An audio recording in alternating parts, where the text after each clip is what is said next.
കേരളത്തിൽ കോൺഗ്രസിന്റെ ഉശിരുള്ള ആൺകുട്ടിയാണ് രാഹുൽ മാങ്കൂട്ടത്തിൽ. പാലക്കാട് നിന്നും 18,840 വോട്ടിന്റെ റെക്കോർഡ് ഭൂരിപക്ഷത്തിൽ ജയിച്ച രാഹുൽ മാങ്കൂട്ടത്തിന്റെ തല എടുക്കും എന്ന് പറഞ്ഞുകൊണ്ട് BJPയുടെ പാലക്കാടുള്ള ജില്ലാ സെക്രട്ടറി ആയിട്ടുള്ള ഓമനക്കുട്ടൻ തട്ടിവിട്ടിരിക്കുകയാണ്. അതായത് കൊലവിളി പ്രസംഗം നടത്തിയിരിക്കുന്നു. എന്നിട്ടും പോലീസ് നടപടി സ്വീകരിക്കുന്നില്ല എന്നുള്ളത് അതിദാരുണമാണ്.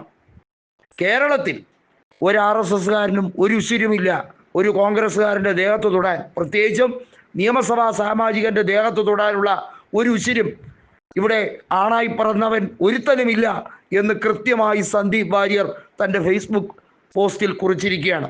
ഇതൊരു വെല്ലുവിളിയായി ഏറ്റെടുത്തോളൂ എന്നാണ് RSSകാരോട് കൃത്യമായി സന്ദീപ് വാര്യർ പറഞ്ഞിരിക്കുന്നത്.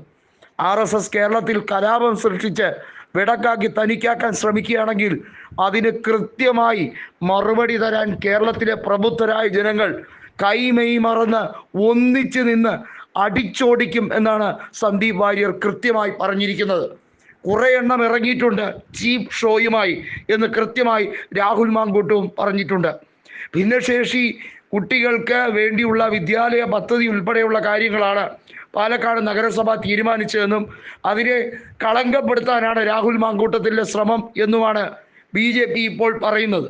എന്നാൽ അവിടെ പൊളിറ്റിക്സ് അല്ലാതെ ഭിന്നശേഷിയുമായി ബന്ധപ്പെട്ട ഒരു വിഷയം പോലും രാഹുൽ മാങ്കൂട്ടത്തിൽ ഉന്നയിച്ചിട്ടില്ല.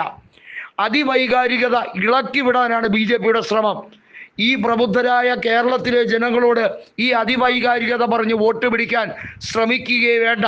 ഇവിടെ ഭിന്നിച്ച് ഭരിക്കാമെന്ന് നിങ്ങൾ കരുതുകയേ വേണ്ട. കേരളത്തിൽ ക്രൈസ്തവരെ കൂടി ഒപ്പം കൂട്ടി മുസ്ലിങ്ങളെ മുഴുവൻ ഒതുക്കിക്കളയാമെന്നുള്ള RSS അജണ്ടയാണ് ഇപ്പോൾ വളരെ കൃത്യമായി നടത്തുന്നത്. അതിനാണ് മുനമ്പ വിഷയം ഉൾപ്പെടെയുള്ളത് എടുത്ത് അലക്കാൻ ശ്രമിക്കുന്നത്.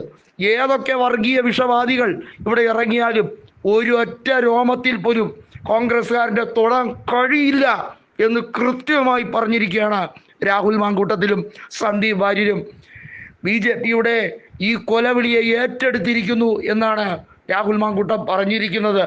നിങ്ങളൊന്ന് തടഞ്ഞു നോക്ക്, ഞങ്ങളുടെ മാർച്ചിനെ, ഞങ്ങളുടെ ഇത്തരത്തിലുള്ള പ്രവർത്തനവുമായി ബന്ധപ്പെട്ട് മുന്നോട്ട് പോകുന്നതിനെ ഒന്ന് തടഞ്ഞു നോക്ക് എന്ന് വെല്ലുവിളിച്ചിരിക്കുകയാണ്.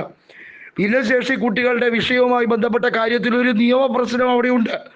ആ നിയമപ്രശ്നം പോലും ഞങ്ങൾ ഉന്നയിക്കാൻ താല്പര്യപ്പെടാത്തതിൻ്റെ കാരണം അങ്ങനെ ഒരു സംരംഭം അവിടെ വരണമെന്ന അതിയായ ആഗ്രഹം ഞങ്ങൾക്കുമുണ്ട്.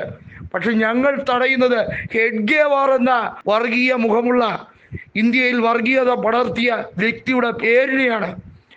അങ്ങനെയുള്ള ആളിൻ്റെ പേരിട്ടുകൊണ്ട് പാലക്കാട് ഒരു സൗധവും ഉയർത്തണ്ട എന്നതാണ് ഞങ്ങളുടെ രാഷ്ട്രീയപരമായ നിലപാട്.